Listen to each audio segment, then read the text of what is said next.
Picture your child diving into a book and effortlessly understanding every word, every sentence, every story. Sounds pretty great, right? Let's take one step closer to that goal by exploring reading comprehension and everything that goes into it.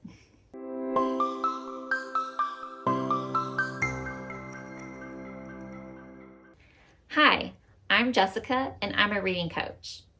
According to Dr. Philip Goff and Dr. William Tunmer, both word reading and language comprehension are necessary for reading comprehension. Now, I've made videos about word reading and language comprehension before, so I'll put links to that down in the description below. But what is reading comprehension? Well, according to Malia Hollowell, author of The Science of Reading in Action, reading comprehension includes 5 skills. The first skill is summarizing. Summarizing is telling the most important parts of a story or information in a shorter way.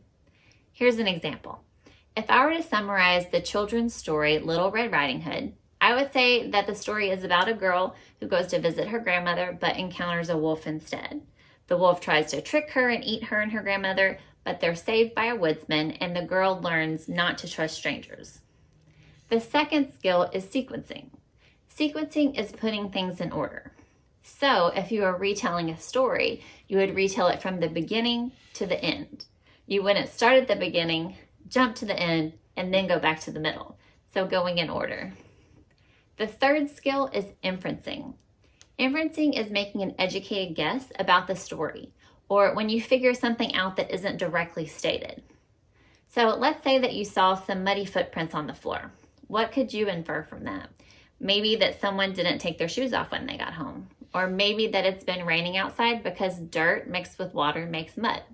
So even though you didn't see anyone, you know that someone has walked through the house because you saw the muddy footprints. That's an example of inferencing. The fourth skill is comparing and contrasting. Comparing and contrasting just means seeing how things are similar and different. To see an example of comparing and contrasting, let's look at the story, The Tortoise and the Hare. When we compare the tortoise and the hare, we see that they both participate in a race and they both want to pass the finish line.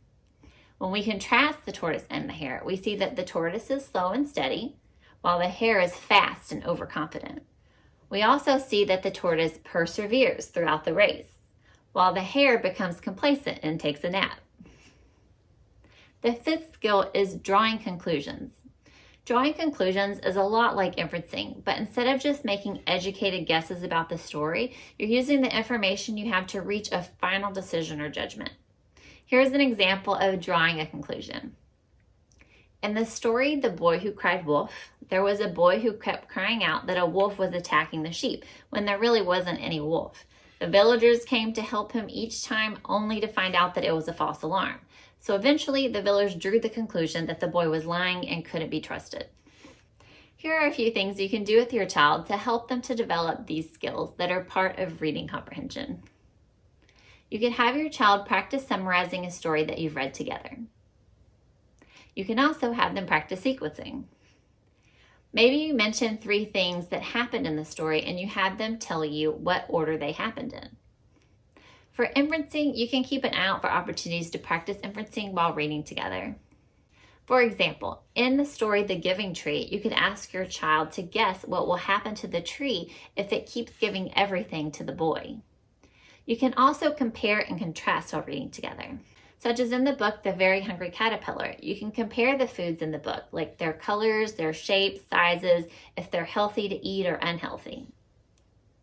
Lastly, to practice drawing conclusions, you could stop reading a story before the end and ask your child to draw conclusions about how they think the story will end. And encourage them to use clues from the text and their understanding of the characters and plot to make their predictions. If you found this information helpful, you may want to grab my free guide about reading comprehension linked in the description below. Thanks so much for watching. If you want to learn more about how you can support your child's reading journey, be sure to subscribe. I hope to see you soon. Thanks so much.